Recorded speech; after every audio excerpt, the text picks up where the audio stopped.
వేరే పార్టీలు వద్దే వద్దు, జనసేనే ముద్దు అంటున్నారు మాజీ ఎమ్మెల్యే కేతిరెడ్డి వెంకట్రామిరెడ్డి. జనసేన పార్టీలో చేరేందుకు ఆయన సిద్ధంగా ఉన్నారట. కేతిరెడ్డి పార్టీలో చేరితే ఉమ్మడి అనంతపురం జిల్లాలో జనసేన జెండా రెపరెపలాడడం ఖాయమంటూ రాజకీయ వర్గాల్లో చర్చ జోరుగా నడుస్తోంది. ఇంతకు కేతిరెడ్డి జనసేనలో ఎప్పుడు చేరబోతున్నారు? చేరిన తర్వాత ఎక్కడెక్కడ పార్టీ బలపడబోతోంది? వాజిస్తోంది.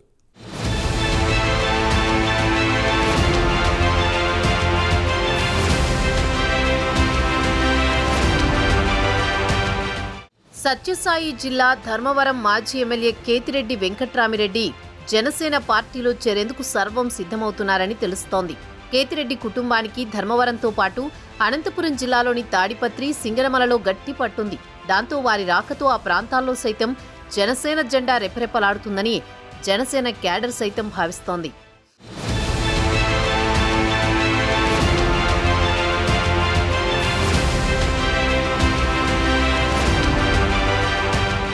ఉమ్మడి అనంతపురం జిల్లాలో కేతిరెడ్డి కుటుంబానికి ఓ వర్గం ఉంది. ఆ కుటుంబం రాజకీయ పార్టీల కంటే తమ వర్గ ప్రాధాన్యతకే పెద్దపీట వేస్తారు. కేతిరెడ్డి వెంకట్రామిరెడ్డి తండ్రి కేతిరెడ్డి సూర్యప్రతాప్ రెడ్డి 1999లో ధర్మవరం ఎమ్మెల్యేగా పనిచేశారు. పరిటాల రవి ఒత్తిడి మేరకు 2004 ఎన్నికలకు ముందు సూర్యప్రతాప్ రెడ్డి టీడీపీలో చేరి తాడిపత్రి నుంచి పోటీ చేసి జేసీ దివాకర్ రెడ్డిపై ఓటమి చెందారు. పాత కక్షల నేపథ్యంలో జేసీ అనుచరులు 2006లో తాడిపత్రి రైల్వే స్టేషన్లో సూర్యప్రతాప్ రెడ్డిని అంతమొందించారు. అప్పటికే కొన్ని దశాబ్దాలుగా వైఎస్ కుటుంబంతో కేతిరెడ్డి కుటుంబానికి అన్యోన్యత ఉండడంతో కేతిరెడ్డి సూర్యప్రతాప్ రెడ్డి మరణానంతరం ఆ కుటుంబాన్ని వైఎస్ చేరదీసి కాంగ్రెస్లోకి ఆహ్వానించి ధర్మవరం కాంగ్రెస్ పార్టీ ఇన్ఛార్జి పగ్గాలను కేతిరెడ్డి వెంకట్రామిరెడ్డికి అప్పజెప్పారు.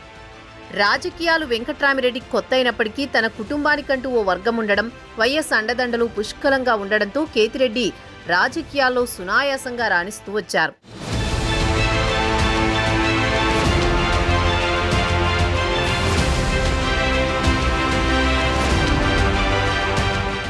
తన తండ్రి మరణానంతరం రాజకీయాల్లోకి వచ్చిన కేతిరెడ్డి ధర్మవరం నియోజకవర్గంలో ఎవరు అడుగు పెట్టాలన్నా తనకు తెలిసే రావాలని ఆంక్షలు విధించారు.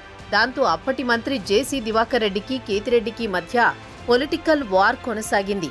ఈ విషయంలో వైఎస్ఆర్ జోక్యం చేసుకుని కేతిరెడ్డికి అనుకూలంగా నిలబడ్డారు.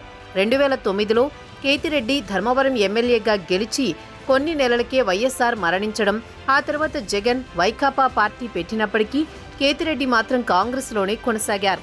2014 ఎన్నికలకు ముందు కేతిరెడ్డి వైఎస్ఆర్సీపీ కండువా కప్పుకుని ఫ్యాన్ గూటికి చేరారు. ఆ ఎన్నికల్లో కేతిరెడ్డి ఓడిపోయినప్పటికీ పార్టీలో కొనసాగుతూ 2019 ఎన్నికల్లో మళ్లీ ధర్మవరం ఎమ్మెల్యేగా గెలిచారు. 2019 నుంచి 2024 వరకు వైఎస్ఆర్సీపీ అధికారంలో ఉండడంతో ఆయన చెప్పిందే వేదంగా ధర్మవరంలో నడిచింది. అయితే 2024 అసెంబ్లీ ఎన్నికల్లో ఓటమి అనంతరం అతని అనుచర వర్గంపై కమలం పార్టీ కన్నేయడాన్ని కేతిరెడ్డి జీర్ణించుకోలేకపోతున్నారు. దీంతో కూటమిలో భాగంగా ఉన్న జనసేనలో చేరిపోతే తన అనుచర వర్గాన్ని కాపాడుకోవచ్చని ఆలోచనలో కేతిరెడ్డి ఉన్నట్లు ఆయన అనుచర వర్గం కోడై కూస్తోంది.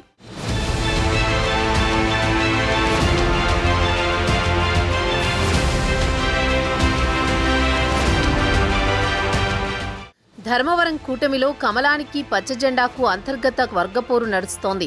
దీంతో వైఎస్ఆర్సీపీ శ్రేణులను బీజేపీలోకి ఆహ్వానించి వైసీపీ తుడిచిపెట్టుకుపోయే విధంగా చేయడంతో పాటు కేతిరెడ్డిని ఒంటరి చేయాలని బీజేపీ ప్లాన్ చేస్తోంది. రాజకీయ వర్గాల్లో చర్చ నడుస్తోంది. ఇది పసిగట్టిన కేతిరెడ్డి తన జనంతో జనసేనలోకి అడుగుపెట్టాలని చూస్తున్నారట. ఇప్పటికే బాలినేని శ్రీనివాసరెడ్డి జనసేనలో చేరిన సంగతి తెలిసిందే. బాలినేని లాంటి నేతలతో సయోధ్య కుదిర్చి కేతిరెడ్డిని జనసేనలోకి ఆహ్వానించడానికి ఏర్పాట్లు పూర్తయినట్లు తెలుస్తోంది. కేతిరెడ్డి జనసేనలోకి అడుగు పెడితే ధర్మవరంలో ఎలాంటి రాజకీయ పరిణామాలు చోటు చేసుకుంటాయో అన్న ఆసక్తి నెలకొంది. కేతిరెడ్డి జనసేన పార్టీ కండువా కప్పుకున్న తర్వాత ధర్మవరంలో రాజకీయాలు మరోసారి హీటెక్కే పరిస్థితి ఉన్నట్లు జిల్లా రాజకీయ వర్గాల్లో హాట్గా చర్చ జరుగుతోంది.